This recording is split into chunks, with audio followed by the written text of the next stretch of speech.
अस्सलाम वालेकुम। उम्मीद है कि आप खैरियत से होंगे। रेड आई की ब्रीड को लेके ज़्यादातर लोग परेशान हैं कि रेड आई में मोर्टेलिटी रेट बहुत ज़्यादा चल रहा है, उसके लिए क्या किया जाए।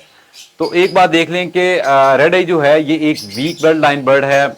इसकी इम्यूनिटी वीक होती है ब्लैक आई की निस्बत। इसलिए आप अक्सर देखेंगे कि अगर आपके पास 5 ब्लैक आई के बच्चे निकलेंगे तो वो 5 के 5 इंशाल्लाह सर्वाइव करेंगे, लेकिन उसके कंपैरेटिवली आप रेड आई के अगर आपके पास 5 बच्चे आते हैं तो वो 5 के 5 सर्वाइव नहीं करते।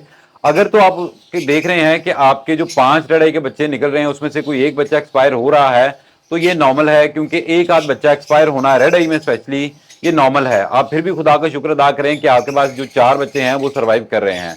लेकिन अगर आपके पास मोर्टेलिटी रेट ज्यादा रह रहा है, ज्यादातर रेड आई के बच्चे जो हैं वो 2-3 एक्सपायर हो रहे हैं, तो फिर आपको अपने सॉफ्ट फूड में या डाइट प्लान में या एनवायरनमेंट में कुछ एक चेंजिंग करने की जरूरत है ताकि आप अपने रेड आई की मोर्टेलिटी की जो है वो बेहतर कर सकें और आपके ज्यादातर बच्चे जो है वो सर्वाइव कर सकें।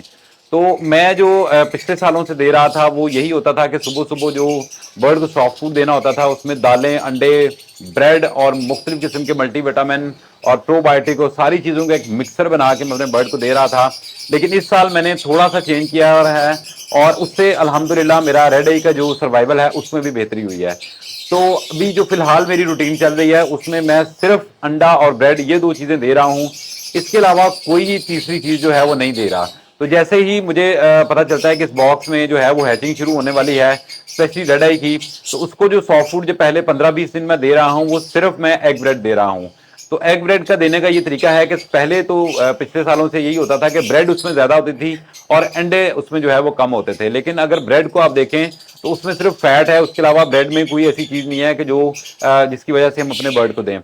तो इस साल मैंने ये भी किया है कि ब्रेड की क्वांटिटी को मैंने कम कर दिया है। तो फिलहाल जो मैं अपनी जो एक एग ब्रेड अपने बर्ड को दे रहा हूँ उसकी रेशो ये है कि उसमें 2 ब्रेड के पीस होते हैं, 2 ब्रेड के स्लाइस होते हैं और 3 उसके जो अंडे हैं वो मैं डाल रहा हूँ।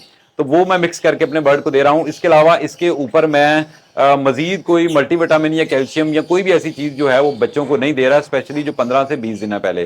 तो अगर यही देखा गया है कि आपका जो रेड आई का बच्चा जो हैच हुआ है, अगर तो वो पहले 10-15 दिन 20 दिन गुजार देता है, पिन्ने वगैरह जब निकलने तक का मरहला होता है तब तक बर्ड को सर्वाइव कराना थोड़ा मुश्किल होता है।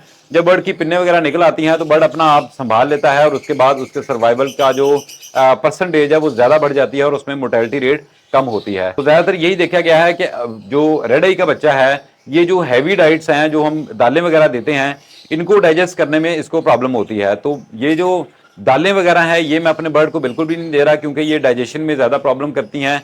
बर्ड जो है वो उसको इजीली डाइजेस्ट नहीं कर पाता और वो अल्टीमेटली एक्सपायर हो जाता है। अब अक्सर देखते हैं कि आपके पास अगर कोई रेड आई का बच्चा निकलता है तो रात तक वो बिल्कुल ठीक होगा, सुबह जब हम देखते हैं तो वो उसके पोटे के अंदर फीड भी होती है लेकिन वो बच्चा एक्सपायर हो जाता है। उसकी वजह यही है कि वो बच्चा जो है वो जो हमने डाइट उसको दी थी वो उसको ठीक तरह से डाइजेस्ट ही नहीं कर पाया और वो पोटे में ब्लॉक हो गई, जाम हो गई, जिसकी वजह से रेड आई के जो है वो एक्सपायरी आ गई। तो कोशिश करें कि आप अपने बर्ड को सॉफ्ट फूड में एक हल्की फुल्की गजा दें जो कि इजीली डाइजेस्ट हो जाए। जैसा कि मैंने बताया कि एग ब्रेड है, एग ब्रेड जो है वो 2-3 घंटे में ही बर्ड जो है वो डाइजेस्ट कर लेता है, उसको डाइजेस्ट करने में इतनी प्रॉब्लम नहीं होती। तो सॉफ्ट फूड जब से मैंने चेंज किया है और अपने बर्ड को मैं एक हल्के फुल्के गजा पे लेके आया हूँ तब से मेरे पास मोर्टेलिटी रेट जो है वो कम हुई है और अल्हम्दुलिल्लाह रेड आई का बच्चा जो है वो सर्वाइव होना शुरू हो गया है।